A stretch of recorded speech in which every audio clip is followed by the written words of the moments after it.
एक बड़े से जंगल में पतलू कौवा टुनटुनी के घोंसले में चोरी करता है और जो पैसे टुनटुनी ने मेहनत करके अपने बेटे को विदेश भेजकर पढ़ाने के लिए जमा किए थे, पतलू वो पैसे टुनटुनी के घर से चुराकर अपने बेटे बंटी को विदेश पढ़ने के लिए भेज देता है।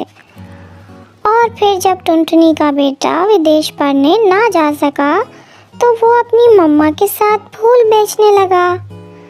पतलू पतलू, हमारे बंटी का फोन आया है, उसे कुछ पैसों की ज़रूरत है। मगर मेरे पास तो अभी पैसे नहीं हैं, मैं कहाँ से लाऊंगा उसको देने के लिए पैसे। पतलू जी, हमारा बेटा जब विदेश से पढ़कर लौटेगा तो हम लौटा देंगे, तुम किसी से उधार ले लो। उधार? चलो मैं देखता हूँ। फिर पतलू टुनटुनी के पास जाता है। पतलू भैया, मेरे पास तो 1000 रुपए ही हैं। अभी यही दे दो, बाकी के मैं किसी और से ले लेता हूँ। पतलू टुनटुनी से 1000 रुपए उधार लेकर कबूतर के पास जाता है। यार कबूतर, पहली बार किसी कौवे का बेटा विदेश पढ़ने गया है, बहुत मुश्किल से भेजा है उसे, मगर वो बहुत परेशान है। क्यों पतलू, क्या हुआ उसे? उसे कुछ पैसों की ज़रूरत है, अगर आप मुझे कुछ पैसे उधार दे देते तो मैं आपको बाद में लौटा दूंगा।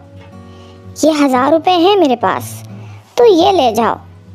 पतलू ऐसे पक्षी से मांगकर कुछ पैसे जमा करता है और अपने बेटे बंटी को भेज देता है।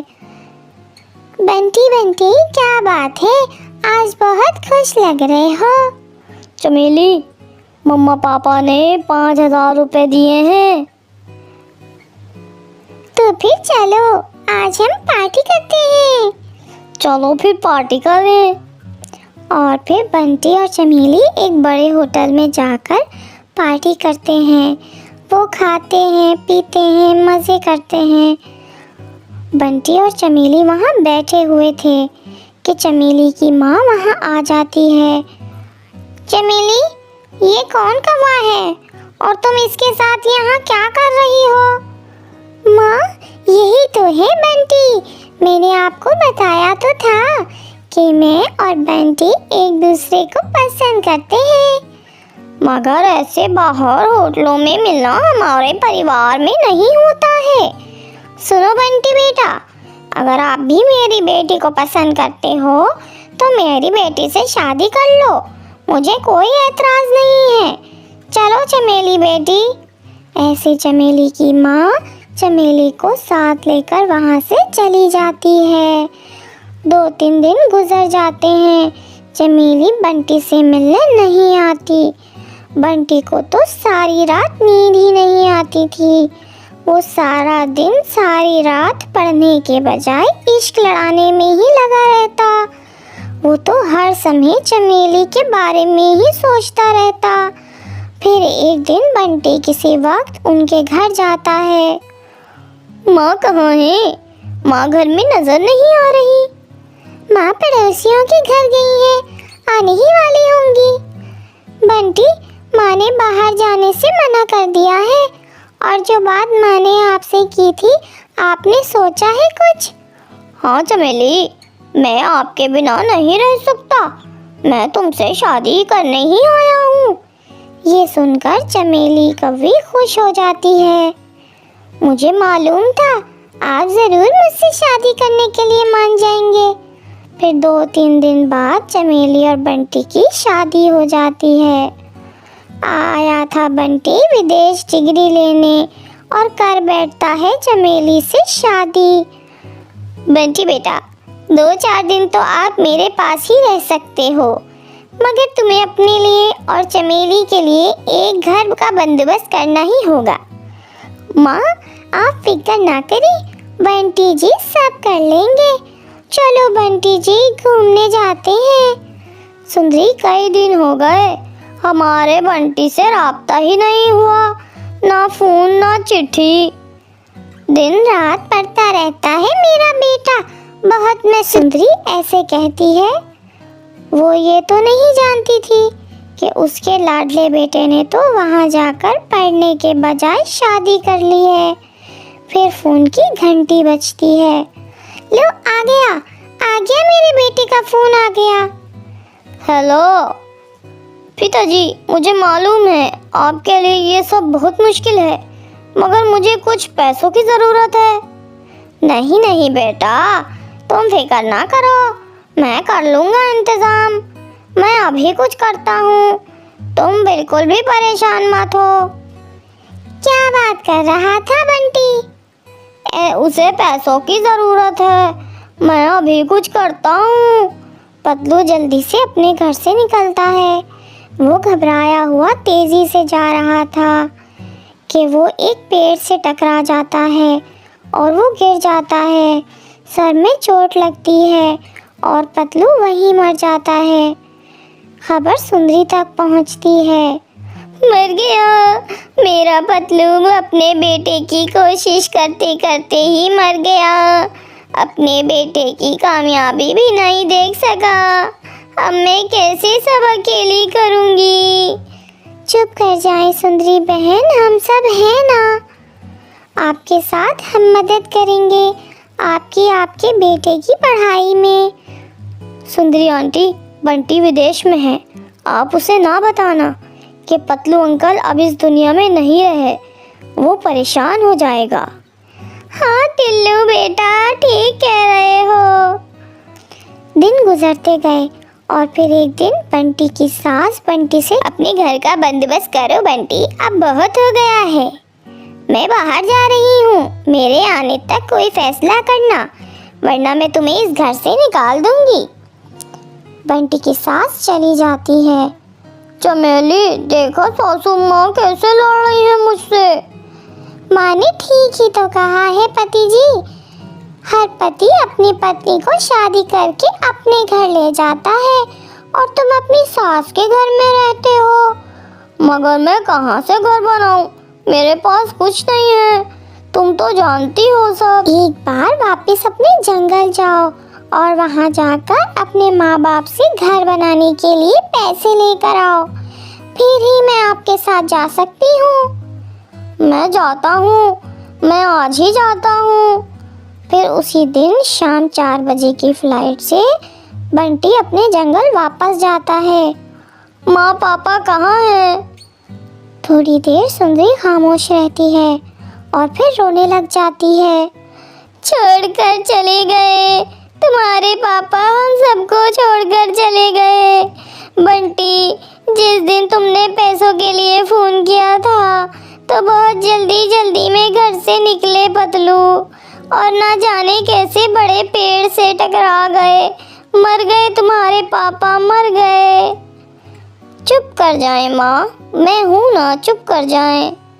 माँ, मैं आपको अपने साथ लेने आया हूँ, अब यहाँ अकेले आप क्या करेंगी?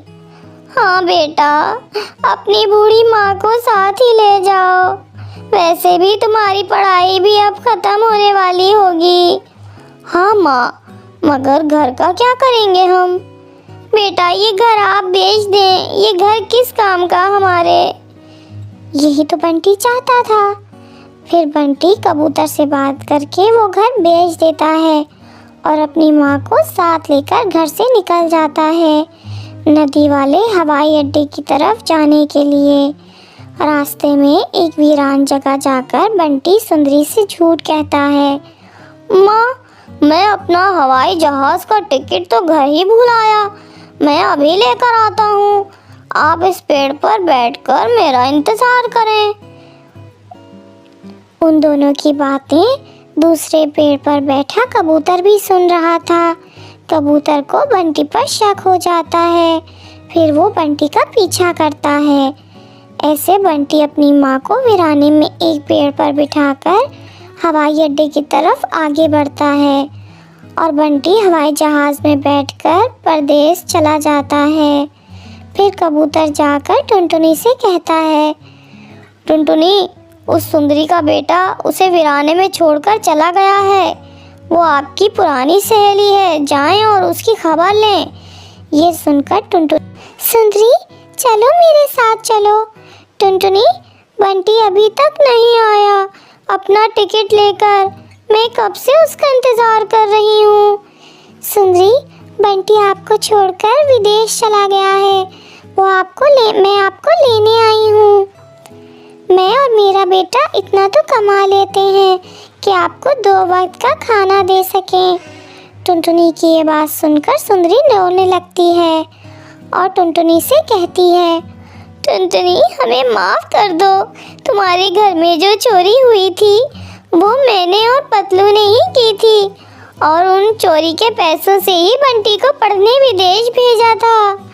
और देखो आज वही बंटी मुझे वीराने में छोड़कर भाग गया। कोई बात नहीं सुंदरी बहन, जो गलती आपने की थी उसकी सज़ा भी भुगत ली है। और फिर सुंदरी टुनटुनी के साथ चली जाती है। वो रास्ते में जाते हुए सोच रही थी कि बंटी के विदेश जाने की कहानी टुनटुनी से ही शुरू हुई और टुनटुनी पर ही ख़त्म हुई, मगर कामयाबी उसे नहीं बल्कि टुनटुनी को मिली, क्योंकि हराम की कमाई से लिखने पढ़ने वाले कभी आपको सुकून नहीं दे सकते। अगर आपको वीडियो पसंद आए तो चैनल को सब्सक्राइब और वीडियो को लाइक और अपने दोस्तों के साथ शेयर ज़रूर। शाम हो रही थी और तूफान के आने के आसार लग रहे थे। जैसे ही थोड़ी रात हुई अचानक से बहुत तेज़ तूफान आ जाता है और तेज़ हवाएं चलने लगती हैं। बहुत सारे पक्षियों ने अपने घोंसलों में अंडे दे रखे थे और तेज़ हवा के कारण अंडों के गिरने का खतरा था। रानी चिड़िया भी अपने घोंसले में अंडे के साथ बैठी थी। अचानक से तेज़ हवा आती है और उसका अंडा नीचे गिर जाता है तेज़ हवा के कारण। पहले तो उसको पता नहीं चलता, लेकिन जैसे ही हवा थोड़ी कम हुई तो उसने देखा उसका अंडा घोंसले में नहीं था बल्कि वो नीचे गिरकर टूट गया था। हाय अल्लाह, ये क्या हो गया? मेरा अंडा तो टूट चुका है, अब मैं क्या करूँगी? इतने मुश्किल से एक अंडा मिला था वो भी टूट गया। मेरा ये घर बहुत कमज़ोर है इसलिए मेरा अंडा टूट गया है। अब मुझे कुछ ना कुछ करके एक मजबूत घर बनाना चाहिए ताकि मेरे अंडे दोबारा ना टूटें। रानी चिड़िया अफसोस कर रही थी कि अचानक से उसको नींद आ जाती है और वो रोते रोते सो जाती है। जैसे ही वो सुबह उठी उसका गम कुछ कम हो गया था, मगर फिर भी वो बहुत उदास थी।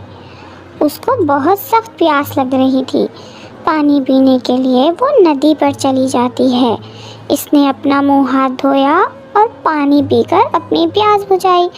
उसने देखा कि नदी में एक अंडा बहता हुआ आ रहा था। हाय देखो, ये अंडा किसका है? मेरे जैसी किसी दुखियारी का होगा। जैसे मेरा अंडा रात को हवा आने की वजह से गिरकर टूट गया, ऐसे ही ये अंडा भी किसी पक्षी का गिर गया होगा नदी में, और शायद नदी में गिरने की वजह से ये टूटा नहीं। मेरा अंडा तो मेरे मुकद्दर में था ही नहीं। मैं ऐसा करती हूँ, इसी अंडे को अपना बना लेती हूँ।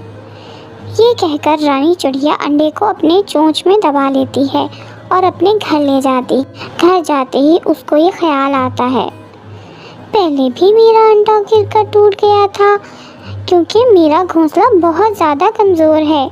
मुझे सबसे पहले अपने अंडे के लिए मजबूत घर बनाना होगा, वरना ये अंडा भी कहीं गिरकर टूट ना जाए। अगले ही दिन चिड़िया सूखी घास और मजबूत लकड़ियों को इकट्ठा करती है और कुछ दोस्तों की मदद से एक बड़ा और मजबूत घर बना लेती है।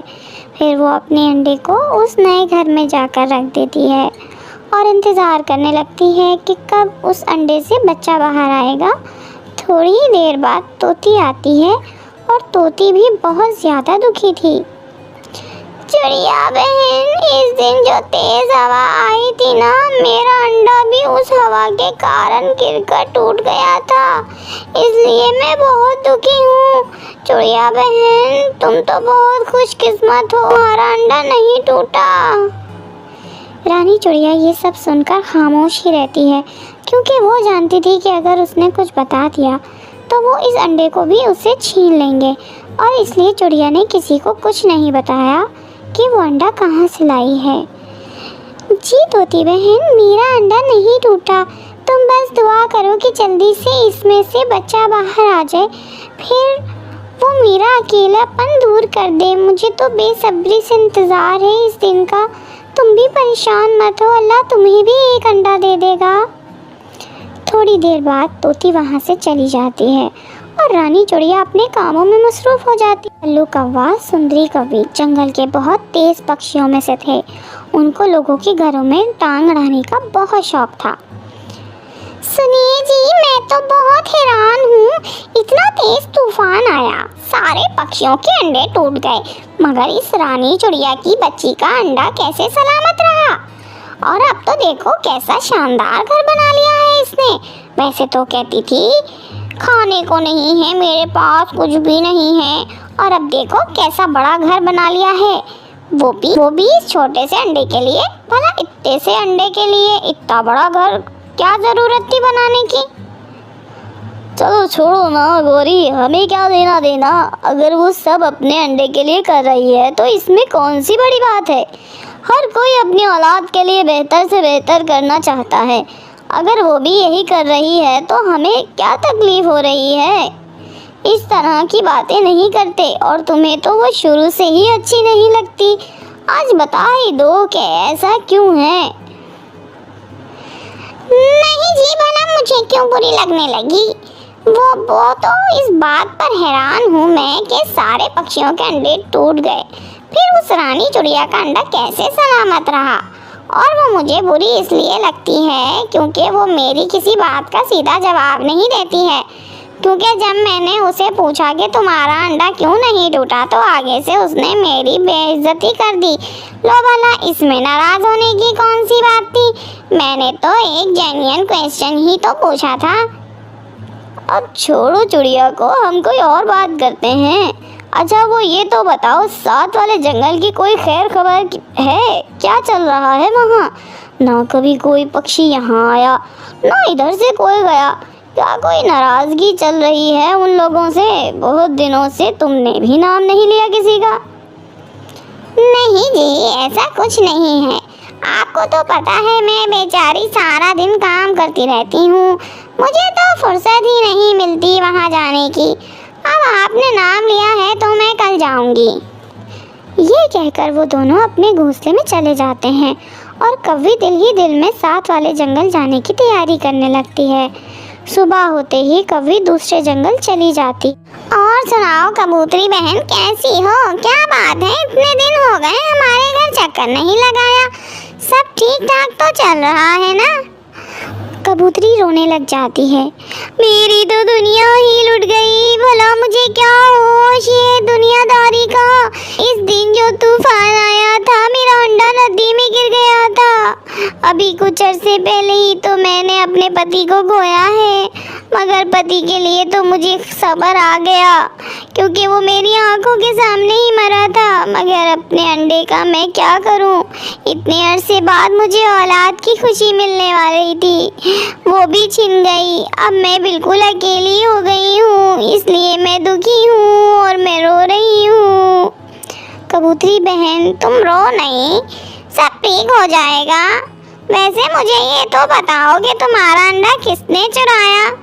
नहीं नहीं बहन, किसी ने नहीं चुराया। वो मेरा घर बिल्कुल नदी के ऊपर है ना, इसलिए तेज हवा चली और अंडा नदी में बह गया। मैंने बहुत कोशिश की मगर इस अंडे को नहीं रोक पाई। कोई भला मेरा अंडा क्यों चोरी करेगा? मेरी कौन सी किसी से कोई दुश्मनी है। सही कह रही हो बहन। अच्छा अब मुझे इजाज़त दो, मैं चलती हूँ, कल्लू कौवा मेरा इंतज़ार कर रहा होगा। ये कहकर कौवी वापस अपने जंगल में आ जाती है और वहाँ जो कुछ भी बात हुई आकर कल्लू को बताती है। मुझे तो बहुत अफसोस हो रहा है सुंदरी कौवी, तरस आ रहा है बेचारे कबूतरी पर, बहुत अकेली हो गई है। वहाँ रानी चिड़िया जो इतने सारे दिन गिन गिन कर गुजार रही थी, अपने इस नए अंडे के लिए सारे जतन करती है। फिर आखिर वो दिन आ ही जाता है जिस दिन उसको बेसब्री से इंतज़ार था। अंडा टूट जाता है और उसमें से बहुत प्यारा सा कबूतर का बच्चा बाहर आता है। मम्मा, आप कितनी प्यारी हैं, मैं बहुत बेचैन था आपसे मिलने के लिए।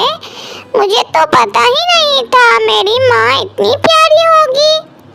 हाँ मेरा बच्चा, तुम तो मेरी जान हो। मैं भी अपने बच्चे से बहुत प्यार करती हूँ। अब तुम मेरा सब कुछ हो। मैं अपने बच्चे को सारी दुनिया की नज़रों से छुपा कर रखूँगी ताकि किसी की नज़र तुम पे ना पड़े। रानी को अंदर ही अंदर ये फिक्र भी थी कि अगर किसी ने इसे देख लिया तो उसको पता चल जाएगा कि ये चिड़िया का बच्चा नहीं बल्कि ये तो किसी कबूतर का बच्चा है। मगर उसको अपने बच्चे से बहुत ही ज़्यादा प्यार हो चुका था, इसलिए वो उसे सारी दुनिया की नज़रों से बचा कर रखना चाहती थी। वो बच्चे को घर में छोड़कर उसके लिए भोजन लेने जाती है। चिड़िया बहन, कैसी हो तुम? तो अब मिलती ही नहीं किसी से। बताओ तो, क्या तुम्हारे अंडे में से बच्चा बाहर आया? तुमने तो बताया ही नहीं। नहीं बहन, अभी कुछ दिन बाकी हैं। अभी तो बच्चा बाहर नहीं आया, लेकिन जब भी आएगा मैं सबसे पहले तुम्हें ही बताऊंगी। इतना इंतज़ार तो मुझे भी नहीं है जितना इंतज़ार तुम्हें लगा हुआ है। अच्छा, अब मैं चलती हूँ कहकर रानी चिड़िया वहाँ से चली जाती है। रानी चिड़िया को थोड़े से चावल के दाने नज़र आते हैं और वो उनको अपनी चोंच में दबाकर अपने बच्चे के लिए घर ले जाती है। मम्मा, आप कहाँ रह गई थी? मुझे बहुत सख्त भूख लगी हुई थी। मेरे पेट में भी दर्द हो रहा था भूख से। अरे मेरा बच्चा, मैं अपने बच्चे के लिए भोजन का बंदोबस्त करने गई थी। ये देखो, मैं तुम्हारे लिए चावल के दाने लाई हूँ। कबूतर का बच्चा चावल के दाने देखकर बहुत खुश हो जाता है और रानी चिड़िया अपने बच्चे को चावल के दाने खिलाने लगती है कि उस वक्त दरवाजे पे दस्तक होती है। रानी चिड़िया परेशान हो जाती है और अपने बच्चे को अपने पीछे छुपा लेती है। वो अंदर से ही आवाज़ देकर पूछती है, कौन हो भाई और क्या काम है? मैं इस वक्त दरवाज़ा नहीं खोल सकती क्योंकि मैं बाथरूम में हूँ। चिड़िया बहन, मैं हूँ मीनू चिड़िया। मुझे थोड़े से दाने चाहिए थे। चलो कोई बात नहीं, मैं फिर कभी आ जाऊँगी। ये कहकर मीनू चिड़िया वहाँ से चली जाती है और रानी चिड़िया की भी जान में जान आती है। लेकिन अब वो ये सोच रही होती है कि आखिर कब तक वो इस बच्चे को दुनिया की नज़रों से छुपा कर रखेगी। वो सोच रही थी कि जैसे ही वक्त गुजरता जाएगा वो बच्चा बड़ा, फिर तो ये बात किसी से छुपी नहीं रहेगी। लेकिन वो फिर भी खामोश रहती है ताकि कोई उसके बच्चे को उससे छीन न ले। वहाँ सुंदरी कौवे भी इस बात की टो में होती है। मुझे तो कोई गड़बड़ लग रही है। इतने दिन हो गए, अभी बच्चा अभी तक बाहर नहीं आया अंडे से। ज़रूर कोई बात है। आप मेरे साथ चलें, हम छुपकर रानी चिड़िया के घर में देखेंगे। कल्लू सुंदरी कवि की बात माने और वो दोनों चिड़िया की खिड़की में बैठ जाते हैं। जैसे ही वो खिड़की के अंदर झांकते हैं तो वहाँ उनको कबूतर का बच्चा नज़र आता है। आंटी, अंकल, आप दोनों कौन हैं? मेरी मम्मा तो घर पे नहीं है। आप मुझे बता दें क्या काम है? मैं उनका बेटा हूँ। अच्छा बच्चू, तुम तो कबूतर के बच्चे हो। हमें तो पहले ही शक था। दाल में कुछ काला जरूर है, मगर तुम्हारी माँ तो बड़ी ही तेज निकली। देखा, मैं ना कहती थी ये चिड़िया की बच्ची बहुत तेज है। देखो, अंदर ही अंदर बच्चे को छुपा कर रखा है और मेरे लाख पूछने के बावजूद मुझे नहीं बताया। कैसी मीसनी निकली चिड़िया की बच्ची, इसलिए मुझे ये अच्छी नहीं लगती। और आप मुझे हमेशा कहते थे कि मैं इसके बारे में ऐसी बात ना करूं। अब तो पता चल गया ना आपको, मैं ठीक कहती थी इसके बारे में। ये सब बातें करके वो दोनों वहाँ से चले जाते हैं और थोड़ी देर के बाद जब रानी चिड़िया वापस आती है, मम्मा, एक आंटी अंकल आए थे हमारे खिड़की में, पर वो बाहर से मुझे देख रहे थे और आपस में ढेर सारी बातें कर रहे थे। मम्मा, वो लोग अच्छे नहीं थे। वो बार बार आपको बहुत बुरा वो कह रहे थे। रानी चिड़िया थोड़ी परेशान हो जाती है और फ़ौरन ही अपनी खिड़की बंद कर लेती है। हाँ मेरा बच्चा लोगों की बातें सुनकर परेशान नहीं होते। मैं हूँ ना अपने बच्चे के पास। रानी चिड़िया पास आकर अपने बच्चे को तसल्ली दे। वहाँ सुंदरी कौवी और कल्लू कबूतरी के पास दूसरे जंगल पहुँच जाते हैं। मुबारक हो कबूतरी बहन, तुम तो बड़ी खुशकिस्मत हो। पता है तुम्हारे अंडे का पता चल गया और अब तो इसमें से बच्चा भी बाहर आ गया। तुम्हारा बच्चा बहुत खूबसूरत है। मैंने कहा था ना तुम्हारा अंडा चोरी हुआ है और तुम नहीं मानी। क्या मेरा बच्चा जिंदा है? ये तो मेरे लिए बहुत खुशी की बात है। जल्दी से मुझे मेरे बच्चे के पास ले जाओ। मैं अपने बच्चे को देखना चाहती हूँ, उससे मिलना चाहती हूँ, उसे अपने साथ फिर वापस लाऊंगी। वो सब लोग रानी चिड़िया के घर की तरफ उड़ने लगते हैं। वहाँ रानी चिड़िया अपने बच्चे को दाना खिला रही होती है कि अचानक उसके दरवाजे पे दस्तक होती है। दरवाज़ा खोलो, देखो तुमसे कौन मिलने आया है। चिड़िया दरवाज़ा खोल देती है। बाहर कौवा, कौवी और उसके साथ कबूतरी भी थी। कौन है ये? मैं इनको नहीं जानती। अभी पता चल जाएगा ये कौन। हाय मेरा बच्चा कितना खूबसूरत है। यहाँ आओ मेरे बेटे, मैं तुम्हें गले लगाना चाहती हूँ।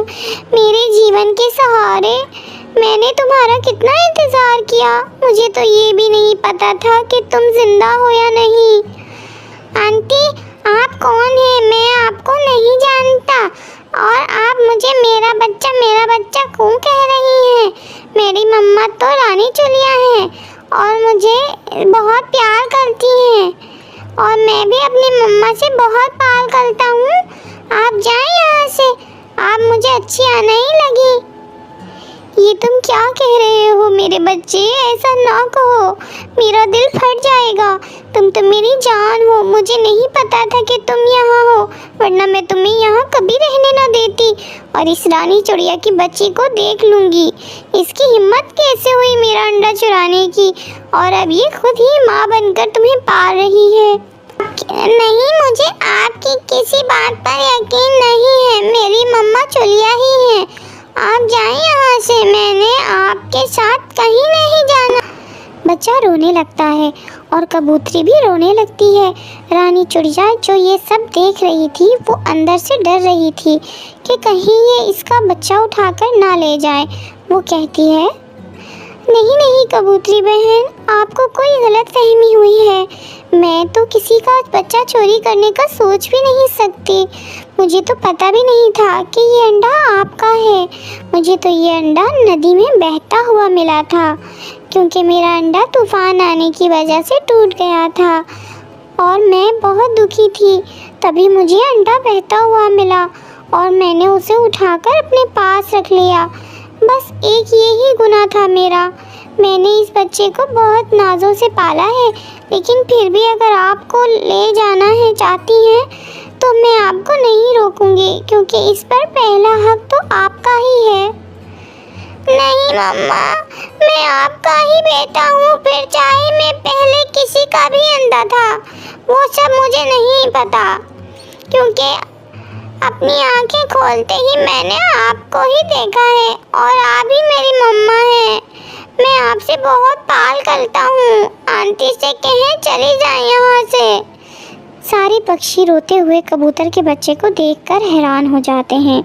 कबूतरी से भी अपने बच्चे का रोना देखा नहीं जाता। वैसे तो मैं अपने बच्चे को लेने आई थी, मगर मुझे नहीं पता था कि तुमने इसको इतना प्यार दिया है कि वो मेरे साथ यानी अपनी सगी माँ के साथ जाने नहीं चाहता। तो इसी बात से खुश होके मेरा बच्चा खुश है। मैं उसको तुम्हारे पास ही छोड़कर जा रही हूँ। मेरे बच्चे का बहुत सारा ख्याल रखना और अब तो मैं कभी कभी इससे मिलने भी आती रहूँगी। इसकी बहुत अच्छी से परवरिश करना और इसको एक अच्छा पक्षी बनाना। फिर वो सब वहाँ से चले जाते हैं और रानी चिड़िया अपने बच्चे को गले लगा लेती है।